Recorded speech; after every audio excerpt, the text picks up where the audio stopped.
तो बहुत बहुत स्वागत है मेरे देश के जितने भी एनडीए एस्पिरेंट हैं इस बेहद और बहुत ही महत्वपूर्ण वीडियो में, जो कि हर बच्चे के लिए ज़रूरी है जानना समझना फॉर्म फिल करने से पहले।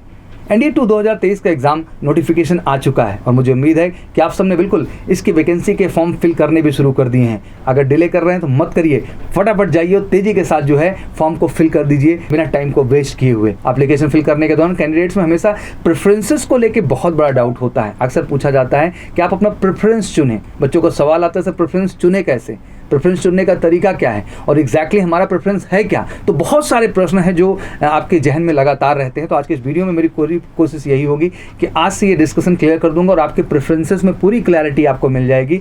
और आशा है कि इसके बाद आप बिल्कुल अपना इंडियन आर्मी, नेवी, एयरफोर्स जो आपका चॉइस है इंक्लूडिंग नेवल एकेडमी, आप डिसाइड कर पाने में सक्षम हो पाएंगे। तो चलिए तेजी के साथ शुरू करते हैं। बच्चों, आपको पता है कि एनडीए के एप्लीकेशन फॉर्म भरने के दौरान आपसे 4 प्रेफरेंसेस पूछे जाते हैं। प्रेफरेंसेस के रूप में आपके पास आर्मी है, आपके पास एयरफोर्स है, आपके पास नेवी है और आपके पास नेवल एकेडमी है, जिसे आप अपनी चॉइस के अकॉर्डिंग चुन सकते हैं। आपकी चॉइस सर्विस प्रेफरेंस को चुनकर उसके आगे दिए गए बॉक्स में 1 2 3 4 में भरना है। दैट मीन जो भी आपका चॉइस है, आर्मी है, नेवी है, एयरफोर्स है, नेवल एकेडमी है, 1 2 3 4 उसी ऑर्डर में आपको जा करके उस चॉइस को फिल कर देना है। दैट मीन अगर जो भी आपका 1 पे है 1 पे रखेंगे, जो चॉइस 2 पे है 2 पे, जो 3 पे चॉइस है उसको 3 पे रखेंगे और जो 4 की चॉइस है उसको 4 पे रख देंगे। नंबरिंग इसी क्रम में आप वहाँ पर कर देंगे। अब सवाल है कि कौन सा बच्चा किस सर्विस को चुनेगा। अब इसमें सबसे पहले एक क्लैरिटी मैं स्ट्रांगली आपको देता हूं कि जितने बच्चे हमारे आर्ट्स स्ट्रीम के हैं, जो भी बच्चे हमारे कॉमर्स स्ट्रीम के हैं और जो भी बच्चे हमारे बायोलॉजी स्ट्रीम से हैं, दैट मीन जिन्होंने बायोलॉजी में 10+2 कर रखा है, उनके पास केवल ऑप्शन इंडियन आर्मी का होता है और कोई ऑप्शन होता ही नहीं है। तो अगर प्रेफरेंसेस बॉक्स में देखें तो ध्यान से पहली प्रेफरेंस में वो आर्मी डालेंगे और ये पहली ही प्रेफरेंस उनकी प्रेफरेंस है, क्योंकि बाकी ये प्रेफरेंस बना ही नहीं सकते हैं। तो आगे जो आपका एयरफोर्स, नेवी और नेवल एकेडमी दिखाई दे रहा है उसमें आप 0 भरते चले जाएंगे। बच्चे अक्सर इस बात को लेकर कंफ्यूज होते हैं, बट आज से आपको एक क्लैरिटी हो जानी चाहिए कि जो हमारे आर्ट्स स्ट्रीम के बच्चे हैं, कॉमर्स के हैं, बायोलॉजी के हैं, वो केवल फर्स्ट प्रेफरेंस में आर्मी को रखेंगे। रेस्ट जो आपका रहेगा बच्चा, उसमें आप 0 फिल करते चले जाएंगे। आशा करता हूँ ये बात आपको क्लियर हो गई होगी। अब बात करते हैं उन बच्चों की जिन्होंने 12th साइंस स्ट्रीम से किया हुआ है विथ मैथ एंड फिजिक्स। ये सभी कैंडिडेट चारों सर्विसेज का फॉर्म फिल कर सकते हैं और वो अपनी चॉइस के अकॉर्डिंग कोई भी प्रेफरेंस को चुन भी सकते हैं। इनके लिए कोई मनाही नहीं है जो भी साइंस स्ट्रीम के हमारे बच्चे हैं, और ज़्यादातर संख्या इन्हीं की है।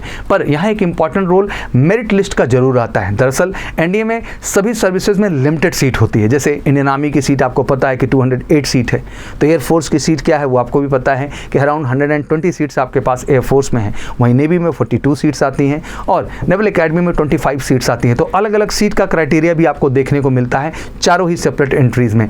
अब यहाँ पे ध्यान रखना होगा, सीट अगर लिमिटेड है और सीट अगर उस एंट्री में फुल हो गई तो लाजमी सी बात है कि आपको दूसरी जो एंट्री है उसमें आपको जगह दे दी जाएगी, ज्वाइनिंग दे दी जाएगी। पर यहाँ आपको एक बात बहुत अच्छे से ध्यान रखना है कि एनडीए की जब मेरिट लिस्ट आती है तो सबसे ज़्यादा जो मेरिट जाती है वो इंडियन एयरफोर्स की जाती है, उससे कम मेरिट जो जाती है वो इंडियन नेवी की जाती है और उससे भी जो कम मेरिट जाती है वो इंडियन आर्मी की जाती है। वहीं अगर हम नेवल एकेडमी की बात करें तो उसकी सेपरेट आइडेंटिटी के साथ जो है मेरिट क्रिएट की जाती है। उसके स्पेसिफिक चॉइस बच्चे रखते हैं और उसी के अनुसार उनको देखा जाता है कि उनका नेवल एकेडमी का ही चॉइस है और उतनी ही सीट में, उतने ही रैंक में, उतने ही कट ऑफ में वो फाइट करते हैं। तो उनका क्राइटेरिया बिल्कुल अलग है। तो जैसे आपको पता है कि सबसे लोएस्ट मेरिट जो आती है वो इंडियन आर्मी का आती है। लेकिन एक इंटरेस्टिंग बात आपको समझना है बेटा कि जब आप इस ऑर्डर को चुन रहे हैं तो बहुत ध्यान से चुनें। अपनी कैपेबिलिटी और क्षमता को समझते हुए आपको इस चीज़ को चुनना है। मैं कहता हूँ अगर आपकी प्रायोरिटी इंडियन एयरफोर्स है तो आप गट्स से पहला चॉइस इंडियन एयरफोर्स रखिए।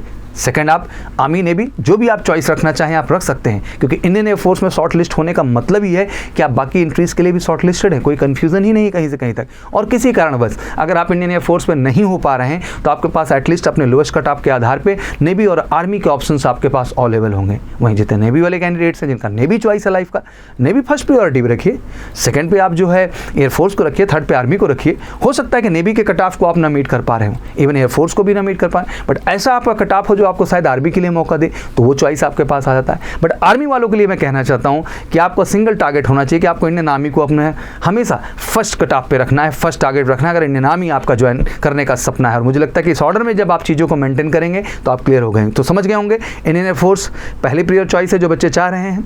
सेकंड नेवी वाले जो बच्चे हैं नेवी भी चॉइस रख सकते हैं, सेकंड एयरफोर्स रख सकते हैं, फिर आर्मी रख सकते हैं। और जो आर्मी वाले हो तो आर्मी रखेंगे ही रखेंगे, क्योंकि आर्मी की ही सबसे लोएस्ट कट ऑफ है। अगर वही नहीं मीट कर पा रहे हैं तो बाकियों को तो मतलब ही नहीं बनता है ओवरऑल। रही बात इंडियन नेवल एकेडमी का, तो चौथी चॉइस हमेशा है और वो पहली चॉइस भी हो सकती है उन कैंडिडेट का जो इंडियन नेवल एकेडमी को टारगेट बना रहे हैं, बट वो चौथी चॉइस ऑटोमेटिक हो जाती है। बट जिनका कोर इंडियन नेवल एकेडमी बच्चा जो है चॉइस होती है वो फर्स्ट चॉइस होती है, उसके बाद फिर वो ऑर्डर में आर्मी, नेवी, एयरफोर्स किसी को भी आप प्रायोरिटाइज कर सकते हैं जैसा आप करना चाहते थे। तो ये है प्रेफरेंसेस जिनके आधार पर आपको चुनना है, चीज़ों को समझना है। अब मेरी बात को आप बहुत आसानी से समझ पाए होंगे। इसके बावजूद कोई क्वेरीज और कोई क्वेश्चंस आपके जहन में हैं तो आप जरूर रखिए। जैसे इंडियन एयरफोर्स का मैंने क्लैरिटी दे दिया कि इंडियन एयरफोर्स जब आपका लक्ष्य है तो है, उसको फर्स्ट प्रायोरिटी पे रखिए। सेकंड पे आपका चॉइस है आर्मी की, नेवी, और चौथे पे तो नेवल एकेडमी है ही। जितना भी इंडियन नेवी का बच्चा, इंडियन नेवी आपका चॉइस है तो फर्स्ट चॉइस है, उसके बाद आर्मी, एयरफोर्स आपका चॉइस है। हाँ, ये सच है कि अगर एयरफोर्स आपने प्रायोरिटी रखा हुआ है और आप उतना मार्क नहीं कर पाए और नेवी का कट ऑफ मीट किया, आर्मी का मीट किया, तो आपके लिए बोनस है, आपको उनके लिए कॉल लेटर्स आएंगे, आप उसके लिए बुलाए जाएंगे।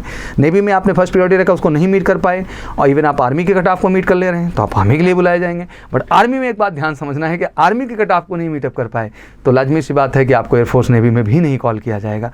और नेवल एकेडमी अपने आप में सेपरेट है। तो मैं आशा करता हूं कि मेरे बच्चों इस बात को आप बेहतर ढंग से समझ पाए होंगे। आज आप क्लियरली 1, 2, 3, 4 की जो चॉइसेस हैं उनको प्रॉपर ढंग से फिल कर सकेंगे। साइंस स्ट्रीम के बच्चों के पास चारों ऑप्शन है, but arts, commerce and bio के लिए केवल आर्मी है, बाकी रेस्ट ऑप्शन पे वो फर्स्ट ही ऑप्शन है और बाकी ऑप्शंस पे उन्हें 0 बना देना है गोले टाइप से, जिससे कि समझ में आए कि सेम रहे। तो आशा करता हूँ कि आपके डाउट्स क्लियर हो गए होंगे।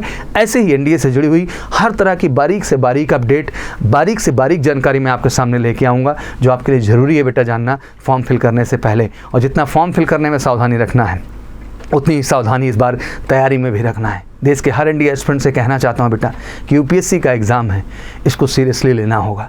सेक्शनल कट ऑफ गिर गया, 8000 कैंडिडेट फाइनल करने में यूपीएससी की ऐसी की तैसी हो जा रही है, कट ऑफ लो होते जा रहे हैं। सच क्या है इसके पीछे कि कहीं ना कहीं उस लेवल की प्रिपरेशन नहीं है जो होनी चाहिए एनडीए एग्ज़ाम के लिए। एमकेसी देगा आपको वो प्रिपरेशन ज़बरदस्त, one of the best team India की है, 16 साल के अनुभवी टीचर, उतना ही बेहतरीन हमारा मटेरियल। हम कमिटेड बोलते हैं कि एमकेसी की बुक से आपके 50% क्वेश्चन होल्ड होते हैं और आप आकर के एक एक क्वेश्चन मैच कर सकते हैं किताब से और एक कमिटमेंट के साथ है। बट अल्टीमेट बेटा उन क्वेश्चंस को भी लगाने के लिए आपके पास कॉन्सेप्ट होना चाहिए। उस लेवल का कॉन्सेप्ट नहीं होगा आप नहीं कर पाएंगे। आज जो सबसे बड़ी समस्या यूपीएससी के सामने है वो यही है कि आप बेटा प्रीवियस ईयर नहीं अप्रोच करते, आप मॉक टेस्ट में नहीं बैठते, आप उन हल्के कॉन्सेप्ट को पढ़ते रहते हैं ऑनलाइन की दुनिया में और उन्हीं हल्के क्वेश्चंस को लगाते रहते हैं जिनका आपकी कॉम्पिटिशन से कुछ लेना देना ही नहीं होता है। आपको भी अच्छा लगता है कहीं ना कहीं पढ़ाने वाले को भी, बट ये टेक्निकली गलत है मेरे बच्चा। आपको वो पढ़ना होगा जो आपके कंपटीशन के लेवल का है, आपको वो कॉन्सेप्ट डेवलप करना होगा जो आपके कंपटीशन के लेवल का है, आपको वो क्वेश्चंस अप्रोच करने होंगे बच्चा जो आपके कंपटीशन लेवल के हैं। और ये सच इस देश में अगर कहीं मिलेगा आपको सच्चाई के साथ तो मेजर कलसी क्लासेस का। तो जितने भी बच्चे हैं हमारे बिहार, एमपी, यूपी, छत्तीसगढ़, हरियाणा, राजस्थान, पंजाब, मध्य प्रदेश, पश्चिम बंगाल, उड़ीसा, हर राज्य के बच्चों से मैं कहना चाहता हूँ, झारखंड, छत्तीसगढ़ से, कि बेटा ये समय बहुत सीरियस है। अगले 3 महीने डिसाइडिंग है। तो बिल्कुल एमकेसी ने सुपर प्रीमियम बैच लॉन्च किया है अगले 3 महीने के लिए, बिल्कुल एक ही मिशन के साथ कि हर बच्चे को इस बार एनडीए 2 में 100% सफलता दिलाएंगे और आपका स्कोर 500 के अब ले जाएंगे। बस उठाइए फ़ोन, उस करिए, कॉल करिए हमको 9696330033 पर और कॉल करके फटाफट सीट बुक कर लीजिए क्योंकि लिमिटेड सीट है। तैयारी में एक एक दिन महत्वपूर्ण है और एमकेसी है तो मुमकिन है हम 100% आपको सफलता दिलाएंगे। इस बात का कमिटमेंट है आपके साथ। बस उठा के फ़ोन करना है, कॉल 9696330033 पर। तो wish you all good luck. जय हिंद, जय भारत। कोई भी डाउट, कोई भी क्वेरीज हो तो प्लीज़ कमेंट बॉक्स में मेंशन करिएगा। आगे बहुत सारी अपडेट्स मैं आपके सामने लाने वाला हूँ जो एनडीए के हर मुद्दे से जुड़ी हुई हैं। तब तक के लिए आपको बहुत बहुत शुभकामनाएं। Wish you good luck. जय हिंद, जय भारत।